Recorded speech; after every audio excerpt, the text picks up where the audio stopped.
welcome back to Red Hawk Media. After the last video that I posted about the iPhone 7 camera settings, there were a few questions about how I captured that video and what all went into putting it together. So I wanted to follow up on that. And I think this is twofold because we're going to talk about QuickTime, we're going to talk about screen capturing, your basic settings, and some considerations that you want. And we'll start off really basic and then we'll ramp up to something more advanced where it takes a little bit more editing and it's kind of like your main mode of instruction that you're using. It'll be great for people that are doing tutorials, teachers, educators, anybody that's sharing information that they want to be seen on their screen. They want to be heard. Maybe they want to be seen on their screen as well. And all those features are going to tie into it. So let's go ahead and get started here. First thing, you're going to be recording your screen. And these are some things you don't think about to begin with, and I know I did when I first got started. And you can see right now my screen's an absolute mess. It's a horror. So we're going to go ahead and clean that up. And I found one of the easiest ways to do that is I always create a folder that I just call clean. And it's really simple, and I just grab everything and I drag it right in there. And that seems to help me out quite a bit here. And let's go ahead and get that in there. And we definitely are not using that. Now I've got everything cleaned up at this point on my screen. It's a little bit more presentable. Now, the last thing that you probably want to think about is you got this background going on. Depending on what the purpose of your video is, who your audience is, and all that, you might want to choose a more corporate background, something like this. This relates to my video production classes that I teach, but I'm going to go ahead and change this up for our purposes. And we need to go to the system preferences anyway to take a look at a few things. The first thing we're looking at is we're looking at the desktop and screensaver. And if we're going to be presenting this video to a number of different audiences here, it's best to choose something that's semi-generic. You can pick whatever you want, of course, to serve your purposes, but for this purpose and for the purpose of the Multimedia Matters blog, I'm going to go ahead and put this on here. And now I've got a background that's a little bit more presentable for this sort of video. After that, the main concern that I have is your sound. You can do silent screen captures, of course, but audio adds a lot. It makes it a little bit easier to follow along. For my students, I know it's easy for them to zone out kind of while things are going on. They can still hear my voice. They don't necessarily have to watch everything on screen click by click, so they can kind of, tune out. So back to the system preferences here, the first thing that you really should think about is your sound setup.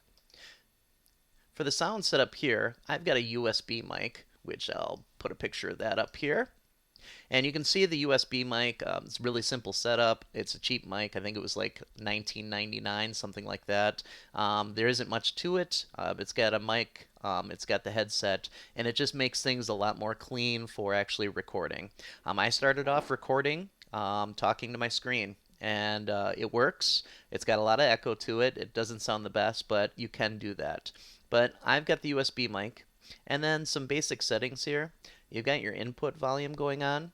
If you are softer spoken, you might want to adjust that. But you definitely should experiment with these levels so that you know you're being picked up, so that you know that your hard consonants aren't always tipping the meter over the top, and tipping the meter over the top. Talk about a lot of hard consonants there. So that's the other thing is you probably want to adjust your microphone itself. Make sure it's about chin level. Make sure it's away from your mouth.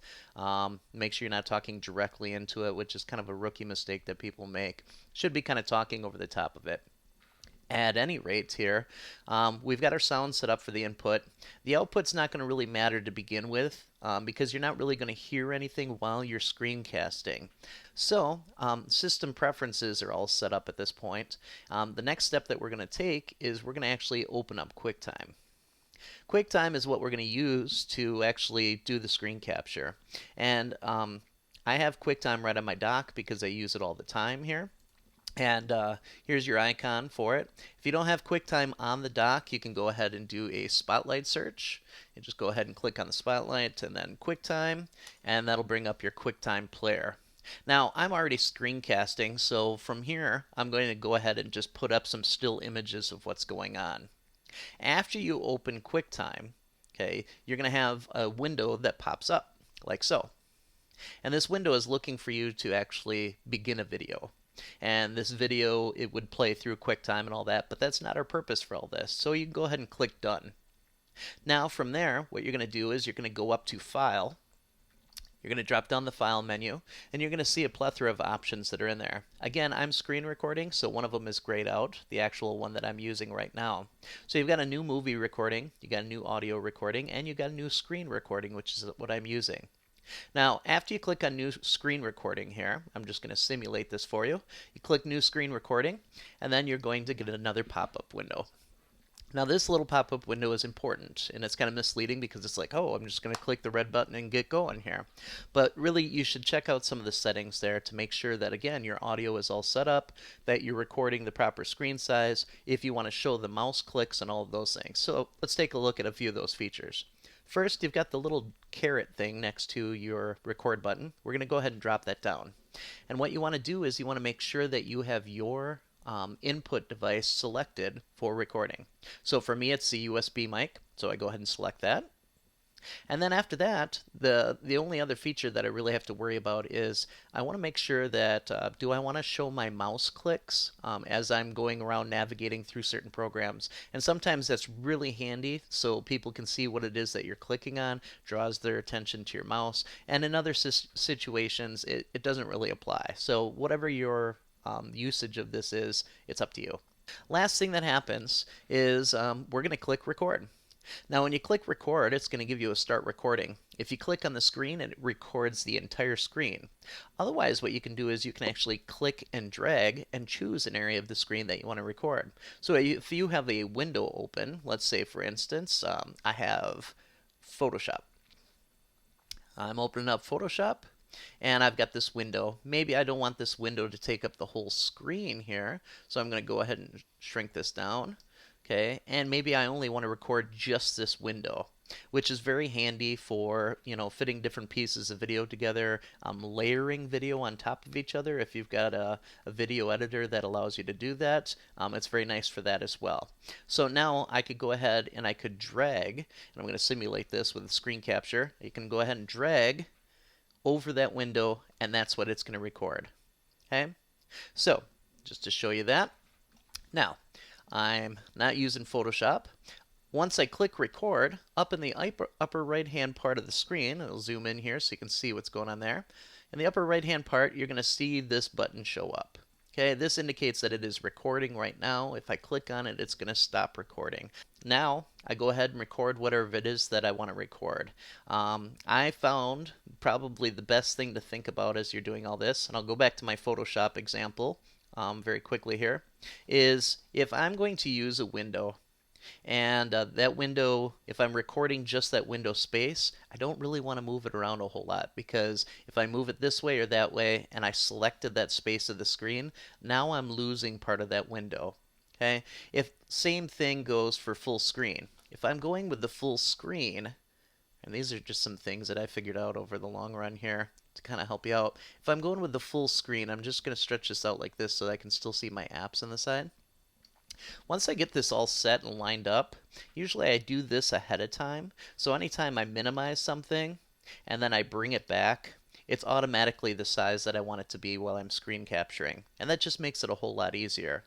That way, if I have to grab any files or anything like that, I know that I can go ahead and just minimize this, grab whatever I need from my desktop if it applies to my screen capture, and then I can always come right back to this window.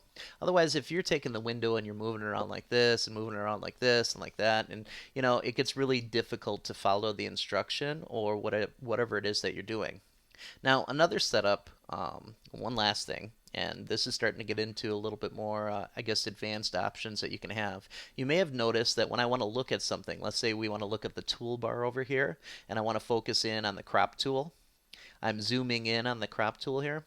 I'm doing that while I'm recording. This isn't in post-production. I'm not creating the zoom in there. I'm doing it while I'm recording. And the way that's actually available is actually through some of the system preferences. And I'll show you that right now. This is an optional thing if you want to set this up. I think it helps a lot because if you want to let's look at the layers over here. Now I can come in, take a good look at the layers. point at different stuff. You can actually read the text, and then I can zoom back out. And it's just a handy feature. So let's take a look at that. In the Apple up in the corner, we're going to go to System Preferences. And the System Preferences in here, one of the features that's really, really handy that a lot of people don't know about is actually accessibility. I'm going to go ahead and click on that. Now, in accessibility, you're going to find one of the vision things that's available here is the zoom. Now, by default, there's no like zoom feature actually set up. So the way I've got it set up is I put use scroll gesture with the modifier key, and then I always choose control. Since I'm on a Mac, I'm not using control nearly as much, so it works for me to hold control and then I can zoom in.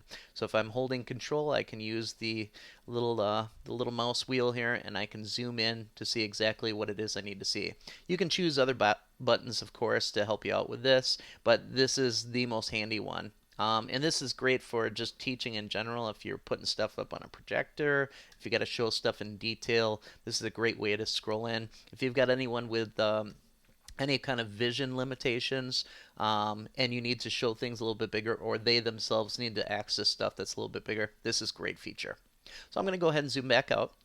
We're going to close that up now that we've got that set up. And when I'm done with my recording, what I'm going to do, this is probably the most iffy part of all of this with QuickTime, and I find like it scares me every time I do this, but I'm going to go up and I'm going to click stop, and I'm just going to simulate this for you. So I click stop. Once I've stopped, I get a pop-up window of my actual screen recording, and that pop-up window is going to show me what I recorded. Now, I've got a couple options here. I can play through it, make sure everything's good, check the audio, all that kind of stuff. I may not be editing this, so I may need to make sure that it's perfect. I myself, I make loads of mistakes, so I have to go back, cut stuff out, do like second starts, all kinds of stuff. You'll figure it out as you go. It takes a little time to put together a good screencast. And then after that, you're going to close this window. And that's the scariest part. So when you go to close the window, that's when it prompts you to actually save your video. And saving the video is just a matter of it becomes a .mov, and you can save it to any location that you want. If you've got a really large screen and you're recording in high definition and you're capturing all of that, the file size is going to be pretty considerable. This right now I'm on a 5K iMac, and the file size is going to be pretty large. But once I've got that, I've got the video.